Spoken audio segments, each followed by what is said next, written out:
आपण बघितलं की महात्मा गांधीजींनी निसर्गोपचाराचा प्रसार आपल्या देशभर केला. आणि देशभरातले सगळे जे लोक होते तर ते महात्मा गांधीजींना मानत होते आणि त्यामुळे त्यांचे जे अ, अ, त्यांनी जे आपल्या समोर आदर्श घालून दिलेला होता तर त्याचं पालन बरेच सगळेजण करत होते. त्यामुळे त्यांची निसर्गोपचाराची तत्व होती ती अ, बरीच सगळी मानली गेली. महात्मा गांधीजींनी अ, सगळ्यामध्ये प्रथम जो निसर्गोपचाराचा आश्रम आहे तर त्याची निर्माण केला त्यांनी. आणि उपवास आणि आपण जे बघितलं सत्याग्रह हा पहिल्यांदा त्यांनी सुरू केला. तसंच उपवास म्हणजे उपवासांच्या नियमांचं पालन सुद्धा त्यांनी आयुष्यभर केलं. मग 3 दिवसाचे उपवास, 21 दिवसाचे उपवास हे त्यांचे प्रसिद्ध आहे. आणि गांधीजींनी गांधीजी जे होते तर त्यांनी जे अडॉल्फ जस्ट हे हे नॅचरोपॅथ आहे तर त्यांचं जे पुस्तक आहे रिटर्न टू नेचर तर त्याचा त्यांनी अभ्यास केलेला होता. आणि त्याच्यापासून त्यांनी निसर्गोपचाराची प्रेरणा घेतली आणि त्याच्या आधी स्वतःवरती त्यांनी उपचार करून बघितले आणि ते त्यांना म्हणजे पटले. आधी कुठली गोष्ट आपल्या मनाला पटली की आपण मग नंतर ती दुसऱ्यांना सांगतो. तसं त्यांनी ते बरेच सारे चिकित्सा आपल्यावरती आधी ट्राय केल्या आणि मग त्याच्यामध्ये त्यांना सफलता मिळाली आणि मग त्यांनी त्याचा प्रसार केला. आणि त्यांचा जो निसर्गोपचाराचा प्रसार आहे तर तो भारताबरोबरच त्यांनी विदेशामध्ये सुद्धा त्याच्याबद्दल त्यांनी सांगितलं. तर त्यांचं जे पुस्तक आहे डाएट अँड डाएट रिफॉर्म तर ते त्यावेळी आहारशास्त्रावरती एक उपयोगी पुस्तक असं मानलं जातं.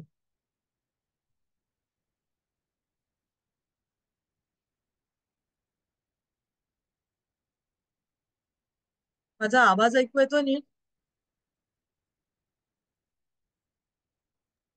हो, सर ऐकायला माझा येतो मॅडम. हा नाही, ऐकायला कारण येतो. इथे थोडसा नेटवर्कचा इश्यू आहे जरा. मधूनच मला हे येत आहे म्हणून मी विचार. येतोय, आवाज येतोय तुमचा. येतोय मा- मॅडम. हा हा. आता आपल्याला आपल्या देशातलं आपल्या राज्यामधलं एक महत्वाचं सेंटर जे आहे निसर्गोपचाराचं ते कुठे आहे माहितीये का? उरुळी निसर्ग कंचन. हा, बरोबर. तर उरळी कांचनला जे सेंटर आहे निसर्गोपचाराचं तर ते महात्मा गांधीजींच्या मुळे ते सुरू झालेलं आहे. म्हणजे महात्मा गांधीजी ज्या वेळेला होते तर त्यावेळेला तो कुठला काळ होता तर स्वातंत्र्यापूर्वीचा काळ होता. हं? आणि त्यांनी सरदार पटेल यांना सोबत घेऊन म्हणजे त्या काळामध्ये त्यांनी सरदार पटेल यांना सोबत घेऊन डॉक्टर दिनशा मेहता हे एक होते त्यांना बरोबर घेऊन ते निसर्गोपचारक होते. तर पुण्यामध्ये त्यांनी निसर्ग उपचार केंद्र म्हणजे पहिलं त्यांनी पुण्यामध्ये सुरू केलं. हं? परंतु ते सेंटर जे होतं ना तर तिथे श्रीमंत लोकांनाच ट्रीटमेंट दिली जात होती. हं? आणि त्यांनी मेहता यांच्या म्हणजे ते दिनशा मेहता होते तर त्यांच्या बरोबर त्यांनी society of servants of gods हे पुण्याच्या स्टेशन जवळ त्याची त्यांनी स्थापना केली. आणि मग पुण्यामध्ये असताना ते महात्मा गांधीजींवरती त्या निसर्गोपचाराचा जास्त म्हणजे प्रभाव त्यांच्यावरती पडला. आणि पुणे असल्यामुळे म्हणजे सेंट्रल प्लेस होतं त्यामुळे अशा तिथल्या लोकांना ते सहज शक्य होतं की निसर्गोपचाराची अ, सुविधा देणं. परंतु काय होतं की आजूबाजूच्या गावातली जी लोक होती तर त्यांना वैद्यकीय सेवा काही नव्हती. म्हणजे त्यांचं आपण खेडोपाडी बघितलं तर डॉक्टर हा फार कमी पोचलेला दिसायचा. म्हणजे तो जो काळ होता त्या काळामध्ये हो की नाही, तर वैद्यकीय सेवा जी असायची ती कमी असायची. नॉर्मली गावातले वैद्य किंवा म्हणजे आपण ॲलोपॅथीचा उपचार आपण जो म्हणतो तो आणि एकूणच म्हणजे वैद्य सुद्धा खेडेगावांमध्ये फार कमी असायचे. हं? जरा त्यातल्या त्यात बरं गाव असेल तिथे वैद्यकीय सुविधा असायच्या. तर गांधीजींना ही गोष्ट कळली ते जेव्हा पुण्यामध्ये आले किंवा इतरही गावांमध्ये ज्या वेळेला फिरत होते त्यावेळेला तर त्यांचं जे हरिजन नावाचं जे पत्रक होतं, तर त्याच्यामध्ये त्यांनी हे नमूद केलं की त्यांनी म्हटलं काय की आता पुण्यामध्ये आपण बघितलं नॅचरोपॅथीचं सेंटर उभं केलं. मग तिथे श्रीमंतांना हे होतं, म्हणजे त्या लोकांवरती उपचार केला जायचा. तर मग त्यांनी त्याच्यामध्ये नमूद केलं की मी छोट्या खेड्यामध्ये जायला पाहिजे होतं, की मी जर तिथे तसं गेलो असतो तर निसर्गोपचाराचा प्रचारही तिथे झाला असता. हं? आणि आता ही चूक माझी चूक जी झालीये ती मला दुरुस्त केली पाहिजे. म्हणजे आधी पुण्यामध्ये जे सुरू झालं, तर त्याच्यानंतर त्यांना रिअलाइज झालं की मी जर खेडोपाडी गेलो असतो तर तिथल्या लोकांनाही त्याचा निश्चित फायदा झाला असता निसर्गोपचाराचा. आणि मग आता निसर्गोपचाराचं सेंटर सुरू करायचं तर खूप मोठी जागा पाहिजे. ओके नाही, आपण काल बघितलं 45 व्यंकटराजू वेंगिराज त्यांनी काय 45 एकर जागेमध्ये त्यांनी ते निसर्गोपचार सेंटर सुरू केलं होतं. मग आता इथे पुण्याजवळ जर जागा म्हणजे शोधायचंय तर मग पुण्याजवळ त्यासाठी जागा शोधण्यात आली, कारण मेन सेंटर त्यांचं पुण्यामध्ये होतं. आणि मग त्याचा शोध सुरू झाला आणि कैलासवासी बाळकोबा भावे, डॉक्टर मेहता, डॉक्टर सुशीला नायर, मणिभाई देसाई, आता ही जी सगळी त्यांच्या जवळची मंडळी होती ती सगळी उरळी कांचनला आली. आणि तेथे तिथलं जे वातावरण होतं तर ते म्हणजे त्यांच्या मते अजिबात योग्य नव्हतं, की निसर्गोपचार म्हणजे सामाजिक वातावरण जे होतं तर ते निसर्गोपचार केंद्र सुरू करण्यास योग्य नव्हतं. पण गांधीजींनी काय केलं, गांधीजींनी आग्रह केला की उरळी या गावातच राहायचं. आणि मग आता गांधीजींचा शब्द असल्यामुळे त्यांनी मग तिथे अ, शेवटी त्या गावाचाच कायापालट त्यांनी केला. आणि मग त्या सगळ्या गोष्टी त्यांना शक्य करता आल्या. आणि मग पुण्याच्या जवळ असल्यामुळे देशभरासाठी त्यांचं जे स्वातंत्र्यासाठीचं जे कार्य होतं ते पण त्यांना म्हणजे तिथून करता येणार होतं. आणि त्यामुळे 22 मार्च 1946 ला संध्याकाळी म्हणजे तिथे ते राहिले. 30 मार्च पर्यंत ते 8 दिवस ते राहिले सुद्धा होते उरळीला. आणि तेथून त्यांनी म्हणजे जे मंडळी होती की डॉक्टर मेहता, बाळपूजी भावे, मणिभाई आणि यांच्या मदतीने त्यांनी उपचार द्यायला तिथे सुरुवात केली. आणि मग ते 8 दिवस राहिल्यानंतर 30 तारखेला ते दिल्लीला ते गेले. आणि त्याच्यानंतर 1945 म्हणजे अखेरचं आपल्या स्वातंत्र्य आपल्याला 1947 साली मिळालं, बरोबर? म्हणजे त्याच्या 2 वर्ष आधी. आणि मग त्याच्यानंतर मग तिथून दिल्लीला गेल्यानंतर त्यांनी संघर्ष म्हणजे आपली जी स्वातंत्र्याचा लढा होता तर त्याला सुरुवात केली. गांधीजींनी 1 एप्रिल 1946 रोजी निसर्गोपचार ग्रामसुधार ट्रस्ट याची स्थापना केली. आणि त्यासाठी त्यांनी तिथलेच महादेव त्याताबा कांचन यांनी त्यांना जमीन देऊ केली, म्हणजे त्यांची जमीन होती. तर त्यांनी गांधीजींना जमीन देऊ केली. आणि मणिभाई जे होते तर त्यांच्या नेतृत्वाखाली ते केंद्र आहे तर त्याची म्हणजे आकाराला यायला लागलं. हं? आणि मग आता ह्या केंद्रामुळे काय झालं, गावामध्ये केंद्र असल्यामुळे आजूबाजूच्या खेडेगावांमध्ये गरिबांना परवडेल असं साधं सोपं उपचार केंद्र, एक म्हणजे निसर्गोपचाराचा केंद्र तिथे सुरू झालं. आणि आता हे जे केंद्र आहे तर त्याला 75 वर्ष झालेत, म्हणजे आता हे अजून जास्त झाले असतील. तर 1945 नंतर ते सुरू झालंय. त्याचं महत्व आता हे जे आहे, आता आता त्याच्यानंतर ज्या पिढ्या एका पाठोपाठ एक केल्या, तर आता किती चौथी पिढी तिथे चालू आहे. हं? या केंद्राच्या ठिकाणी महात्मा गांधीजींच्या या जो म्हणजे खेडेगावांचा विकास करण्याचा संकल्प आहे, तर तो थोडासा बाजूला राहिला. आणि अ, तिथे थोडं शहरीकरण झालं. आणि मग काय झालं की शहरीकरण झालं की आपण बघतो की हवा, पाणी, अन्न सगळंच बदलून जातं. आणि मग म्हणजे अं, आपलं राहणीमान बदललं. आपल्या इथे उद्योगधंदे आले. म्हणजे हवेमध्ये थोडस पोल्युशन आलं. आणि त्याच्यामुळे काय होतं, वेगवेगळे आपल्याला आजार व्हायला सुरुवात होते. सुरुवात व्हायला लागली. हम्म. आता म्हणजे आपण जर विचार केला तर पूर्वीच्या काळी लोकांचं आरोग्य होतं ते जास्त चांगलं होतं.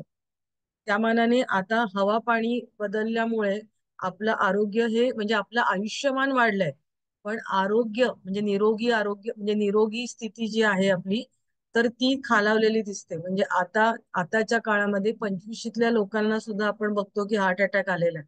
हं म्हणजे उपचाराची गरज पूर्वी 50च्या काळामध्ये जर आपण 50च्या नंतर आपण म्हटलं लागत होती, तर आता आपण बघतो की फारच लवकरच्या काळामध्ये आपल्या आयुष्यामध्ये आपल्याला उपचारांची गरज आहे असं आपल्याला दिसून येतं. हं? म्हणून पूर्वीच्या वेळेला म्हणजे गाव ही संकल्पना असली पाहिजे असं गांधीजींना वाटत होतं, पण शहरीकरणामुळे ते तसं ते निवळ ह्या गोष्टीसाठी त्यांना वाटत होतं की आपली हेल्थ चांगली राहते, गाव ही संकल्पना असल्यामुळे. पण आता मात्र ते बदलत चालले आणि म्हणून अशा अनेक निसर्गोपचार केंद्रांची आता आपल्याला गरज दिसून येते. आता त्याचे जे व्यवस्थापक होते हेगडे जे होते, तर ते बरेच 35 वर्षापासून तिथे कार्यरत होते. आणि त्याच्यामध्ये जे बदल म्हणजे निसर्गोपचार केंद्रामध्ये येणाऱ्या ज्या लोकांबद्दल सांगताना ते काय म्हणतात की पूर्वी जे लोक यायचे तर त्याच्यात ज्येष्ठ नागरिकांची संख्या जास्त होती, पण आता मात्र ऐन तारुण्यामध्ये सुद्धा लोकांचा व्याधीग्रस्त होत आहेत आणि म्हणून नुसतं देशातून नाही तर विदेशातून सुद्धा इथे लोक येतात आणि ह्या सेंटरमध्ये कमी खर्चामध्ये उपचार केले जातात.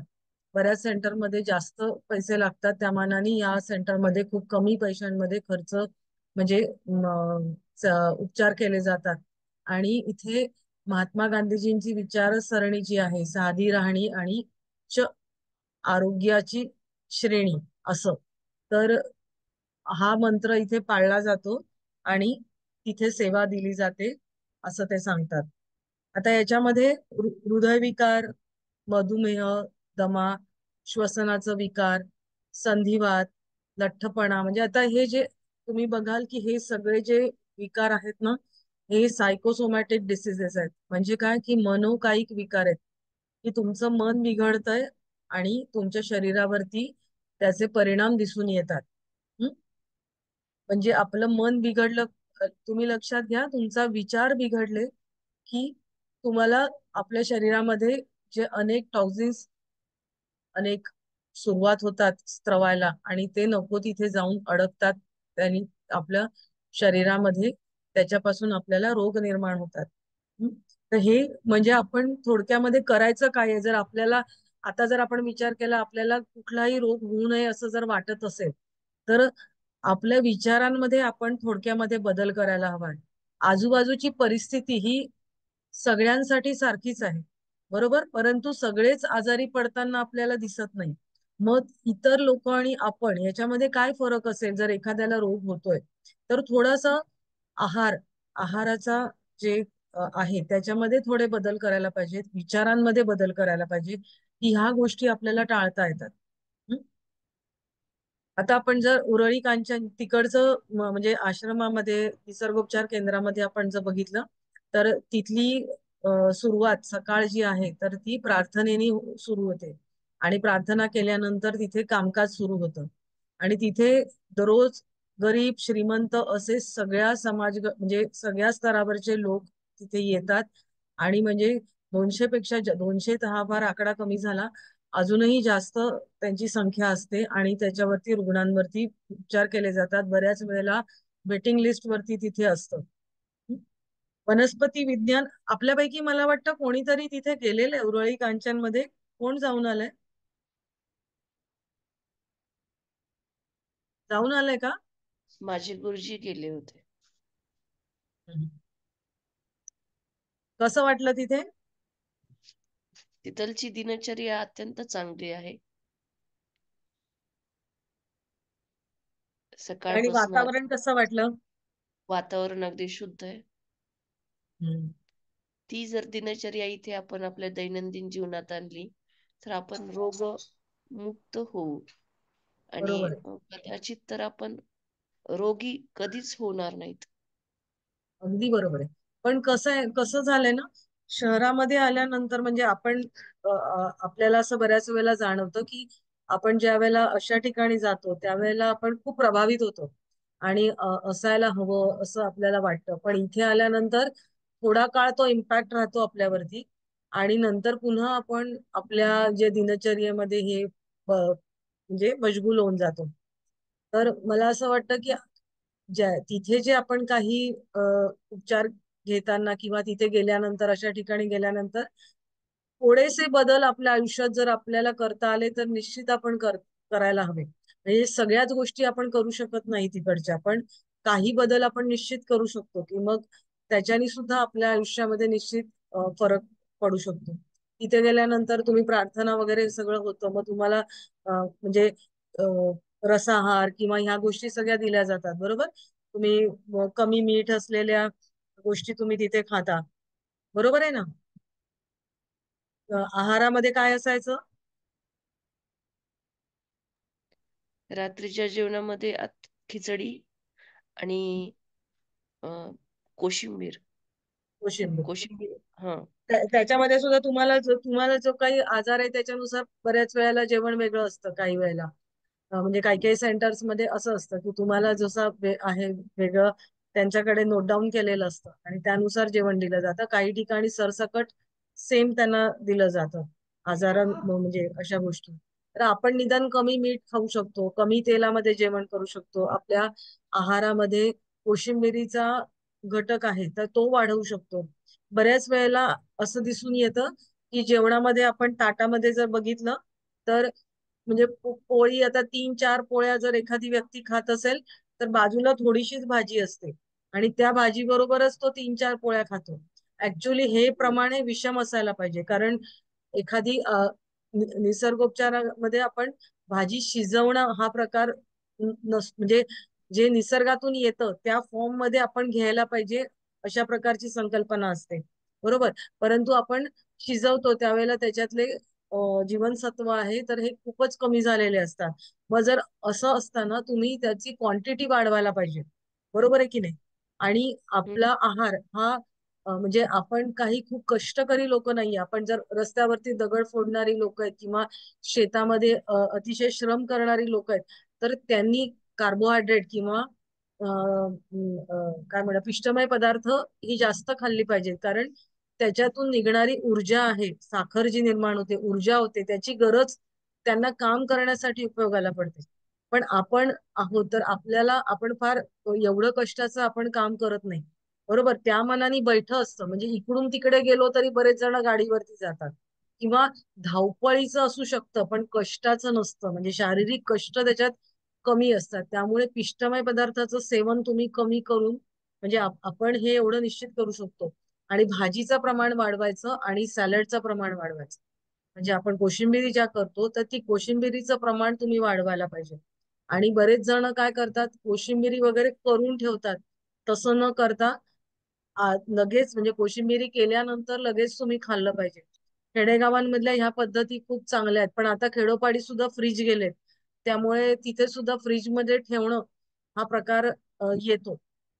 अ, अमेरिकेमध्ये किंवा इतर ठिकाणी गेल्यावरती ते त्यांचं कसं असतं, प्रेप हा शब्द असतो. आता हल्ली शहरांमध्ये पण आलंय ते, म्हणजे आठवडाभराचं प्रिपरेशन थोडक्यामध्ये अ, अर्धवट प्रिपरेशन करून ठेवायचं की आपण आलं काढलं गरम केलं की झालं खायचं.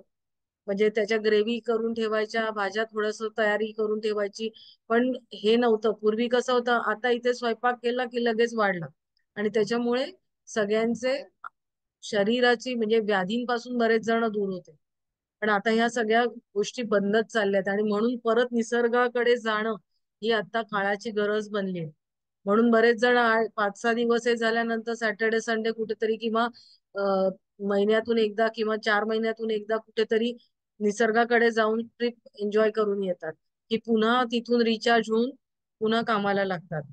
पण हे म्हणजे ही स्थिती बदलायला पाहिजे, बरोबर. मग याची ही बदलणारी स्थिती आपण रोजच्या आपल्या जेवणाच्या ताटातून आपण बदलू शकतो. ठीक आहे, आता आपण पुढे जाऊया. वनस्पती विज्ञान या विषयामध्ये पदवी घेतल्यानंतर 1974 पासून डॉक्टर हेगडे या संस्थेमध्ये दाखल झाले. डॉक्टर हेगडे म्हणजे उरळी कांचन येथलं व्यवस्था मॅनेजमेंट बघणारे होते ते. त्यांच्या मदर नेचर या पुस्तकाला उत्कृष्ट लेखनाचा NCERT हा पुरस्कार मिळाला आहे. त्यांच्या सेवा कार्यासाठी सुद्धा त्यांना अनेक पुरस्कार मिळाले. आता या आश्रमाच्या कामकाजाची माहिती देताना ते काय म्हणतात की साधारणपणे आपण आजारी पडलो की उपचार केले जातात, पण आपण आपल्या शुद्ध वर्तनातून म्हणजे आहार विहारातून, विहार म्हणजे काय, तुम्ही कसं वागता, तुम्ही म्हणजे विहार या याच्यामध्ये ही खूप मोठी ब्रॉड फेज आहे. म्हणजे की तुमचं दिनचर्या थोडक्यात येते, तुमचं विचार आणि तुम्ही कसं वागणूक पूर्ण, तर ती त्याच्यामध्ये येते. याच्यातून आपण चांगले आरोग्य मिळवू शकतो. त्यासाठी निसर्गाच्या नियमांचा वापर करू शकतो. त्यालाच निसर्गोपचार असं म्हटलं गेलं आहे, असं त्यांनी त्याच्यामध्ये सांगितलेलं आहे. म्हणजे बघा, शुद्ध वर्तन हे जेव्हा तुमचे विचार चांगले असतात तेव्हाच तुमचे वर्तन हे चांगलं असतं. हं? आणि म्हणून आणि आहाराला म्हणजे आपण यथा अन्नम तथा मन असं म्हणतो, बरोबर. मग तुमचं अन्न जसं आहे तसं तुमचं मन बनतं. तुमचं मन चांगलं असेल तर तुमचं वर्तन पण चांगलं असतं आणि मग तुम्ही आजारापासून लांब राहता. आणि निसर्गाच्या सानिध्यामध्ये तुम्ही असाल तर तुम्ही निश्चितच निरोगी राहता. व्यक्तीला मूळ रोगाच्या कारणांपासून दूर ठेवले म्हणजे ती निरोगी राहते. त्यासाठी त्या ठिकाणी पंचमहाभूतांना प्रमाण मानून उपचार केले जातात. निसर्गोपचारामध्ये पंचमहाभूतांना म्हणजे औषध काय तर पंचमहाभूत, माती, पाणी, अग्नी, हवा, मोकळी जागा, आता ह्यांचा आपण वापर करतो आणि इलाज करतो. आणि त्याच्या बरोबर काय तर त्याच्या बरोबर आहार. आहार हा पृथ्वी तत्वातूनच आपल्याला मिळतो, बरोबर आहे की नाही. तर आहाराकडेही लक्ष दिलं जात. आता आहार ही संकल्पना सुद्धा, आता इथे आपण आहार हा फक्त जे तोंडातून घेतो त्याला आहार म्हटलंय, पण आहार्य गोष्टी ही मोठी संकल्पना आहे. आहार, तर आहार आपल्या पंचेंद्रियांचा सुद्धा असतो. 5 इंद्रियांमधनं आपण काय घेतो तोही आपण स्वतःचा विचार करतो त्यावेळेला, म्हणजे योगाची संकल्पना आहे त्याच्यामध्ये पंचेंद्रियांचा आहार सुद्धा तेवढाच महत्वाचा घेतलेला आहे, की तुम्ही ज्या गोष्टी आत घेत आहात त्या, मग आपले पंचेंद्रिय सुद्धा काही गोष्टी आत घेत असतात ना, चांगलं बघणं, चांगलं ऐकणं, चांगला स्पर्श, या सगळ्या ज्या गोष्टी आहेत, रसना आपली, ह्या सगळ्या गोष्टींवरती आपला कंट्रोल पाहिजे. हम्म. पण इथे मात्र आहार म्हणजे आपण ज्या गोष्टी खातो त्याच्याबद्दल बोललेलं आहे. निसर्गोपचाराच्या पद्धतींमध्ये काही दुर्धर रोगांवर इलाज करण्यास मर्यादा असल्या तरी त्यांच्या आहाराविहाराबाबतच्या सवयींवरती त्यातून नियंत्रण करता येणं शक्य असतं. विशेष म्हणजे अति गरीब रुग्णांना या ठिकाणी निशुल्क उपचारही केले जातात. अनेक डॉक्टर्स आजही येथे समर्पित भावनेने काम करत आहेत. त्यामुळे आता येथे फिजिओथेरपी सुद्धा दाखल केली जाते. रुग्णांना मनोरंजनासाठी कॅरम, बुद्धिबळ अशा सारख्या खेळांच्या सुविधा सुद्धा तिथे दिल्या जातात. हम्म.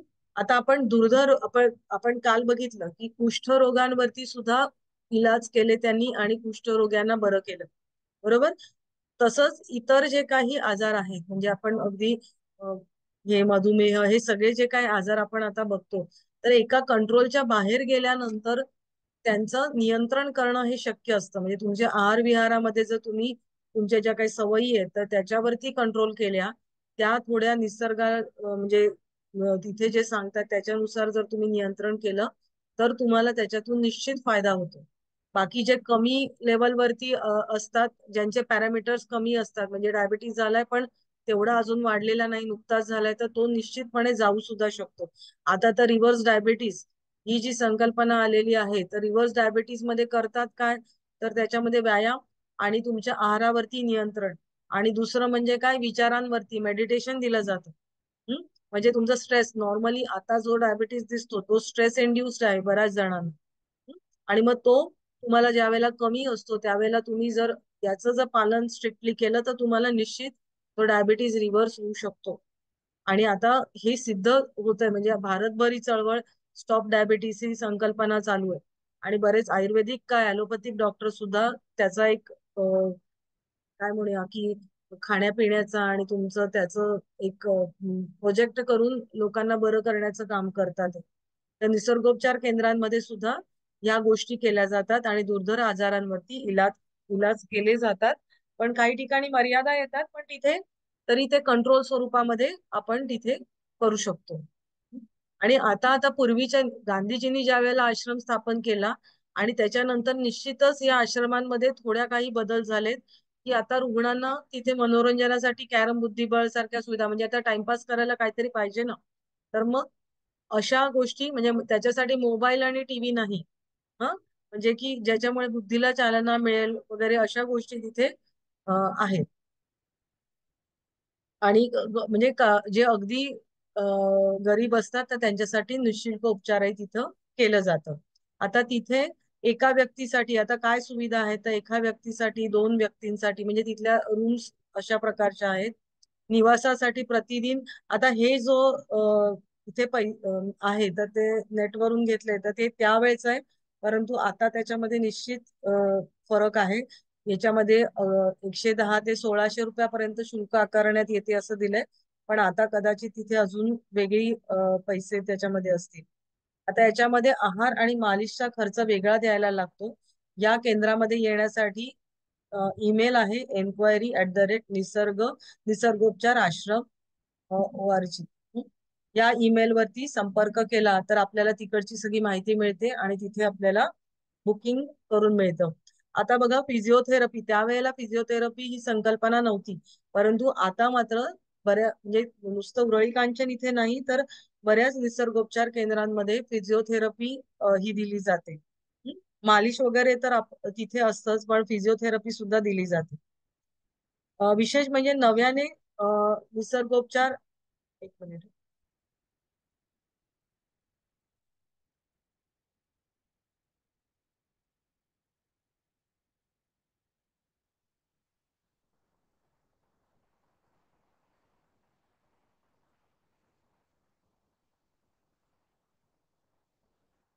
तिथे जर तुम्हाला तुमच्या गावामध्ये जर समजा निसर्गोपचार केंद्र सुरू करायचं असेल आणि तुमच्याकडे आता तुम्ही कोणी शिकला आहात आणि तिथे जाऊन तुम्ही, आता हे आपण घेतो ज्ञान, हे पुस्तकी ज्ञान आहे, बरोबर, आणि थोडंफार आपण प्रॅक्टिकल मधनं शिकतो, पण खरं जे ज्ञान असतं तर अशा केंद्रांमध्ये जाऊन तुम्ही ज्या वेळेला काम करता आणि तिथले जे अनुभवी निसर्गोपचार डॉक्टर असतात त्याच्या हाताखाली तुम्ही काम करता, तर त्याच्यानंतर तुम्हाला तो अनुभव आल्यानंतर तुम्हाला जर वाटलं की तुमच्या गावी म्हणजे नव्याने एखादं निसर्गोपचार केंद्र सुरू करायचंय, तर म्हणजे ते बघतात की तुम्ही त्या गोष्टीला पात्र आहात की नाही, किंवा ते केंद्र कसं सुरू करणार वगैरे, आणि ते तुम्हाला मार्गदर्शन निश्चित सेंटर कडून केलं जातं. आता महात्मा गांधीजींनी महात्मा गांधीजींच्या बद्दल जर आपण बोललो तर म्हणजे त्यांनी अनेक निसर्गोपचारावरती अनेक प्रयोग केले आणि त्याच्यातून त्यांना म्हणजे ज्या ज्या गोष्टी त्यांना जाणवल्या त्या गोष्टी त्यांनी त्यांच्या आश्रमामध्ये त्या सगळ्या काय म्हणूया की त्याचे प्रयोग केले आणि वापरल्या गेले, म्हणजे तिथे ते सगळेजण त्याचा उपचार घेण्यासाठी वापर करत असत. आणि त्यांच्या आश्रमांमध्ये सगळ्या प्रकारची लोक होती. तर आश्रम जीवन जे होतं तर ते त्यांची तिथे सुद्धा प्रार्थनेने सुरुवात व्हायची आणि जे कार्य असायचं ते निस्वार्थी सेवेनी केलं जायचं आणि हाच म्हणजे त्यांचा दिनक्रम असायचा. आणि मग अशा वेळेला तिथे जे राहणारी लोक होती तर त्यांचं आरोग्य चांगलं राहणं हे गरजेचं होतं आणि म्हणून त्यांची राहणी होती ती अत्यंत साधी होती आणि आश्रमाच्या आजूबाजूला भाज्या पिकवल्या जायच्या आणि त्याच भाज्या तिथे अ, गांधीजींनी जे सांगितलंय त्याच्यानुसारच त्या बनवल्या जायच्या आणि तशाच प्रकारचं जेवण जे असायचं तर ते सगळ्यांना दिलं जायचं. हं? आणि म्हणजे स्वावलंबन हे तिथे तिथला काय म्हणूया मंत्र होता. आणि स्वावलंबनाबरोबर प्रत्येक आश्रम, तुम्ही जर प्रत्येक हे निसर्गोपचारक आहेत तर त्यांच्याबद्दल वाचलं तर हे दिसून येतं की त्यांनी जे जे सेंटर सुरू केले कुठे कुठे, तर तिथे ती लोक स्वतः काम करायची आणि आत्मनिर्भरता म्हणजे त्या आश्रमांना जे काही भाजीपाला लागेल, तिथे जे काही गोष्टी लागतील तर त्या तिथे आजूबाजूलाच ते पिकवायचे आणि तिथे काम करणारीच लोक, म्हणजे त्याच्यातूनच त्यांना रोजगार होता, त्याच्यातूनच ते बनवलेलं तिथे आश्रमासाठी किंवा त्या निसर्गोपचार केंद्रासाठी ते वापरलं जायचं. हं? अशा प्रकारे प्रत्येक आश्रमाचीच आपल्याला संकल्पना दिसून येते, तेच गांधीजी सुद्धा त्यांनी तसंच केलेलं होतं. गांधीजींच्या मते जोपर्यंत लोक त्यांच्या आरोग्याच्या गरजांसाठी औषधे, डॉक्टर आणि रुग्णालयांवर अवलंबून असतात, तोपर्यंत त्यांची खऱ्या अर्थाने मुक्तता होत नाही. आणि म्हणून ते काय म्हणतात, की ते म्हणतात, मी सुचवतो की म्हणजे शास्त्रज्ञ आणि डॉक्टर आहेत भारतातले, तर त्यांनी भारतातल्या 7 लाख खेड्यांकडे लक्ष वळवावं. त्यांना ताबडतोब कळेल की सर्व पात्र स्त्री पुरुषांची गावसेवेसाठी, म्हणजे जे आपल्या खेडेगावांमधली लोक आहेत, तर त्यांना पाश्चिमात्य पद्धतीनुसार नव्हे तर पूर्वेकडील पद्धतीनुसार त्यांना औषधं देणं, म्हणजे उपचार करणं आवश्यक आहे. आणि मग त्याच्यानंतर त्यांना, त्या डॉक्टर आणि शास्त्रज्ञांना कळेल की ते अनेक, त्याच्यातली अनेक लोक हे आपल्या स्वदेशी प्रणालीशी जुळवून घेतील. म्हणजे आपल्या इथे जे निसर्गोपचार, आपल्या इथल्या ज्या पद्धती आहेत भारतातल्या उपचार करण्याच्या, तर त्या त्याचा अवलंब करतील. म्हणजे आताचे जे डॉक्टर आणि शास्त्रज्ञ आहेत, हे त्या काळी महात्मा गांधीजींनी सांगितलेलं होतं. आता तुम्ही बघाल, ऍलोपॅथी म्हणजे आपल्याला डॉक्टर, आताच आपण जर आपलं जीवन बघितलं, तर शहर खेड्यापाड्यांमध्ये रुग्णालयांची संख्या वाढलेली आहे. हं पण त्याच्याच बरोबर आयुर्वेदिक उपचार पद्धती, होमिओपॅथी उपचार पद्धती, निसर्गोपचार उपचार पद्धती, हे याच्याकडे सुद्धा लोक वळलेले आपल्याला दिसून येतात. म्हणजे त्याची सुद्धा गरज आहे, हे आता लोकांना पटायला लागलेलं आहे. आणि हे विचार त्यावेळेला गांधीजींनी सांगितले होते की अ, डॉक्टरांनी खेड्यांमध्ये जायला पाहिजे. भारतातल्या त्यांनी काय म्हटलंय, भारताला पाश्चिमात्य देशातून आयात केलेल्या औषधांची गरज भासत नाही, जेव्हा तिच्याकडे खेड्यांमध्ये पिकवल्या जाणाऱ्या विविध औषधांचा अतुलनीय साठा आहे. पण ड्रग्स पेक्षा त्यांना लोकांना जगण्याची योग्य पद्धत शिकवायची आहे. म्हणजे आजारी पडल्यावर औषध देण्यापेक्षा आजार होऊच नये यासाठी तुमची आयुष्याचं, म्हणजे जगण्याची पद्धत कशी असली पाहिजे, तर हे त्यांना खेडेगावातल्या किंवा इतर लोकांना शिकवायला पाहिजे, असं त्यांचं म्हणणं होतं. आणि हे त्यांचं हरिजन याच्यामध्ये, साप्ताहिकामध्ये त्यांनी लिहिलेलं होतं.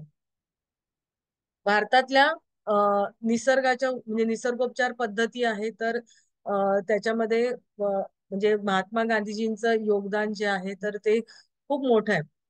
म्हणजे ते, त्यांनी ज्या वेळेला ते ऍडॉल्फ जसचं पुस्तक वाचलं, त्याच्यानंतर मरेपर्यंत ते निसर्गोपचारकाचे कट्टर, आपण म्हणूया कट्टर अभ्यासक होते. हं? अशा त्यांच्या अशा अनेक गोष्टी आहेत. एक गोष्ट अशी होती की त्यांनी ते एकदा आश्रमामध्ये होते आणि अ, फुलपात्रामध्ये, म्हणजे त्यांनी पाणी प्यायलं आणि पाणी पिऊन ते ठेवलं बाजूला. आता त्यांच्या बरोबर जे त्यांचे सेवा करणारे होते, त्यांना वाटलं आता हे पाणी नकोय, म्हणून त्यांनी घेतलं आणि फेकून दिलं. तर ते त्यांना ओरडले. ते म्हणाले, नाही, हे नंतर मला माझ्या डोक्यावर ठेवायला पाहिजे होतं. म्हणजे आता प्यायचं नाहीये, पण कुठली गोष्ट वायाही नाही घालवायची, आणि ते पाण्याचा उपयोग आपण आपलं डोकं गरम झाल्यावरती थंड करण्यासाठी करतो, बरोबर? म्हणजे छोट्या छोट्या गोष्टी आहेत की आपण, आपल्या लक्षातही येत नाहीत. हं छोट्या गोष्टींमधून त्यांच्या अशा अनेक गोष्टी महात्मा गांधीजींच्या होत्या की त्यांनी आपल्या आयुष्यामध्ये या गोष्टी आत्मसात केलेल्या होत्या, की कुठली गोष्ट वाया नाही जाऊ द्यायची. आणि पाणी, याला जीवन म्हणतो, म्हणजे पिण्यासाठी वापरतो, तेच डोकं थंड करण्यासाठी सुद्धा आपल्याला त्याचा उपयोग होतो. आपण ज्यावेळेला पाण्याचा हे अभ्यास केला, त्यावेळेला आपल्याला उष्णता कमी करण्यासाठी आपण वापर करतो, हे आपल्याला माहिती आहे. तर त्यांनी, आणि ह्या निसर्गोपचाराचे ज्या पद्धती आहेत, तर त्यांनी त्यांच्या, मगाशी मी जसं म्हणलं की त्याचे स्वतःवरती त्यांनी उपचार केले, तसंच त्यांच्या कुटुंबातल्या सदस्यांवरती पण उपचार केले, तसंच आजूबाजूच्या लोकांवर, म्हणजे त्यांनी आश्रमातल्या लोकांवरती सुद्धा त्याचे उपचार केले. आता ते ज्या वेळेला डर्बनमध्ये होते, तर 1897 ते 1900 या काळामध्ये, तर तिथली त्यांनी डर्बनमध्ये त्यांनी प्रसूती नियमावली वाचून, म्हणजे आपण मुलाला म्हणजे बाळाला जन्म कसा द्यायचा, हे वाचून त्यांनी आपल्या पत्नीला रामदास, म्हणजे त्यांच्या मुलांची नाव आहे रामदास आणि देवदास, यांना जन्म देण्यासाठी मदत केली. म्हणजे त्यांनी स्वतःच ते वाचून त्यांनी प्रसूतीसाठी त्यांनी एक घरी करवली होती. त्याच्यानंतर त्यांनी मुलांना फक्त निसर्गोपचाराने उपचार केले. त्यांनी त्यांच्या म्हणजे त्यांच्या बरोबर जे स्वयंसेवक होते, तर तिथे भोरचं जे युद्ध झालं, भोर या ठिकाणचं, तर तिथले युद्धामध्ये जखमी झालेले सैनिक होते त्यांच्यावरती. आणि तसंच दक्षिण आफ्रिकेमध्ये असताना प्लेगच्या साथ आली होती, तेव्हा सुद्धा त्यांनी निसर्गोपचार पद्धतींचा अवलंब, म्हणजे आपल्याला माहितीये की आधी महात्मा गांधीजी आफ्रिकेमध्ये होते, तर तिथे सुद्धा त्यांनी या निसर्गोपचार पद्धतीचा अवलंब केला होता. अ, सुरुवातीच्या काळामध्ये गांधीजींनी मांसाहार केलेला होता असंही आपल्या वाचनामध्ये येतं, पण नंतरच्या काळात म्हणजे ते काही मांसाहारी नव्हते, पण केलेला होता त्यांनी. आणि पण नंतर मात्र त्यांनी शाकाहारावरतीच त्यांनी, म्हणजे त्यांचा दृढ विश्वास त्यांच्यावरती म्हणजे त्यांना निर्माण झाला, आणि त्यांनी आयुष्यभर शाकाहार केला. आणि त्यांनी काय म्हटलं की शाकाहार आपला म्हणजे निसर्गाशी किंवा आपल्या आध्यात्मिक आपलं जीवन आहे, तर त्याच्याशी अ, सुसंगत आहे, की आपल्याला कोणाला मारायला लागत नाही. बरोबर, म्हणजे एखाद्या खाण्यासाठी दुसऱ्याला मारायचं अ, याची गरज नसते, असं त्यांचं म्हणणं होतं.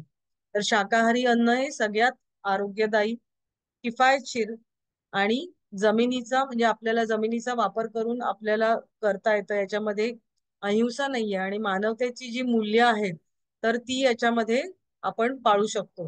हं? हे त्यांनी आईनी म्हणजे आईला वचन दिलं होतं की मी शाकाहारी राहीन वगैरे, तर ते त्यांनी नंतर ते पाळलं. अ,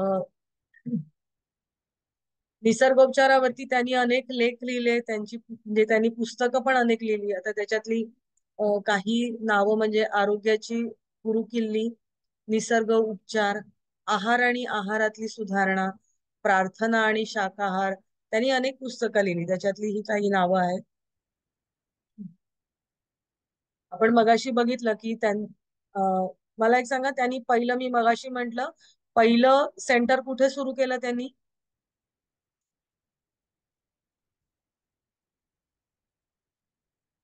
कुठे सुरू केलं?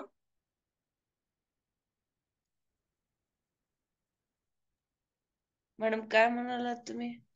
निसर्गोपचाराचं सेंटर त्यांनी पहिल्यांदा कुठे सुरू केलं, महात्मा गांधीजींनी? उरुळी कांचन. पुरळी कांचनच्या आधी पुण्यात सुरू केलं. मी म्हंटल ना, हा. श्रीमंतांना सेवा देत होतं फक्त ते. दिनशा मेहता होते त्यांच्या बरोबर. नेचर क्युअर क्लिनिक हे त्यांनी सुरू केलं, आणि सॅनिटोरियम हे म्हणजे तर ते फक्त पुण्यामध्ये सुरू केलं. आणि मग नंतर ते उरळी कांचन, म्हणजे मग गरिबांना पण सेवा देता आली पाहिजे म्हणून पुण्याजवळ उरळी कांचनला सुरू केलं. हं? आधी पुण्यामध्ये. आता ते पुण्यातलं जे आहे तर ते म्हणजे उरळी कांचन आणि तिथलं म्हणजे अजूनही त्यांची तिथे तत्व गांधीजींची त्याचा प्रभाव तिथे आहे, आणि मूल्य जपलेली आपल्याला तिथे दिसून येतात. दोन अ, आता महात्मा गांधीजींचा निसर्गोपचार संस्थेशी संबंध याच्याबद्दल आपल्याला बोलायचं झालं तर 2 जानेवारी 1932 रोजी, मगाशी मी जे नाव सांगितलं, डॉक्टर दिनशा मेहता यांनी गांधीजींच्या आमंत्रणावरून मुंबईमध्ये त्यांची भेट घेतली.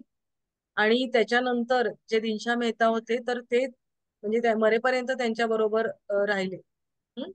म्हणजे आणि त्यांचे थोडक्यामध्ये त्यांचे पर्सनल डॉक्टर, म्हणजे वैयक्तिक स्वरूपाचे वैद्य, उपचार करणारे वैद्य हे बनले. आणि त्यांनी म्हणजे गांधीजी हे 3 दिवसाचा उपवास करत किंवा 21 दिवसाचे उपवास करत, बरोबर, सत्याग्रह करायचे आणि त्यांचे उपोषण करायचे. हा, उपोषण करायचे म्हणजे काय? उपवासच झाला तो, बरोबर आहे की नाही? तर 21 दिवसाचे 2 उपवास, आणि म्हणजे प्रत्येक उपवास केल्यानंतर आपण म्हणतो की डॉक्टरांच्या देखरेखीखाली करायला पाहिजे ना. तर ते लहान उपवास जे करत होते, तर त्यावेळेला त्यांची तब्येत बघण्यासाठी कोण असायचे, तर हे दिनशा मेहता होते. तर ते ते त्यांच्या बरोबर असायचे आणि ते त्यांची तपासणी करायचे.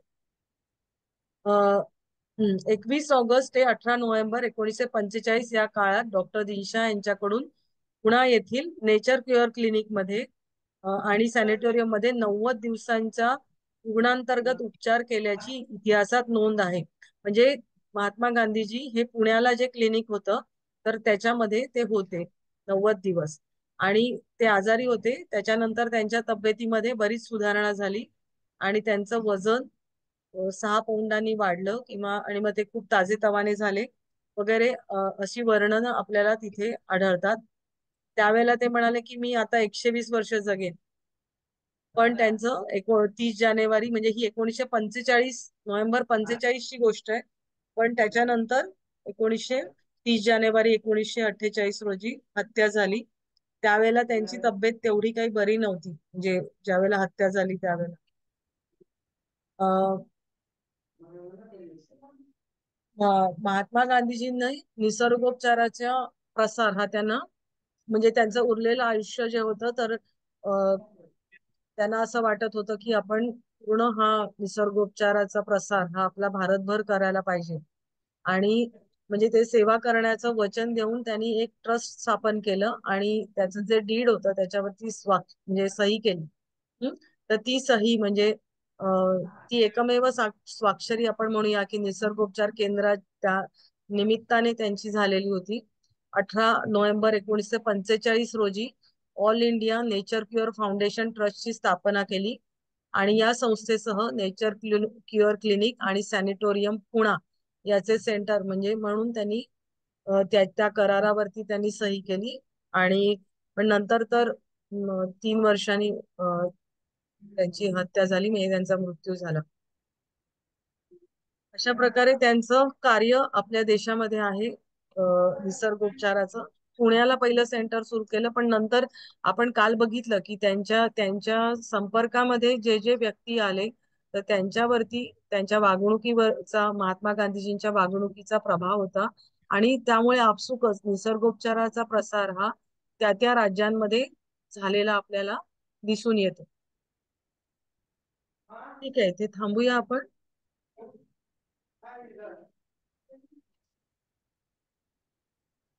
सर इथे चला 22 तारखेचं फिक्स झालं छायाचं.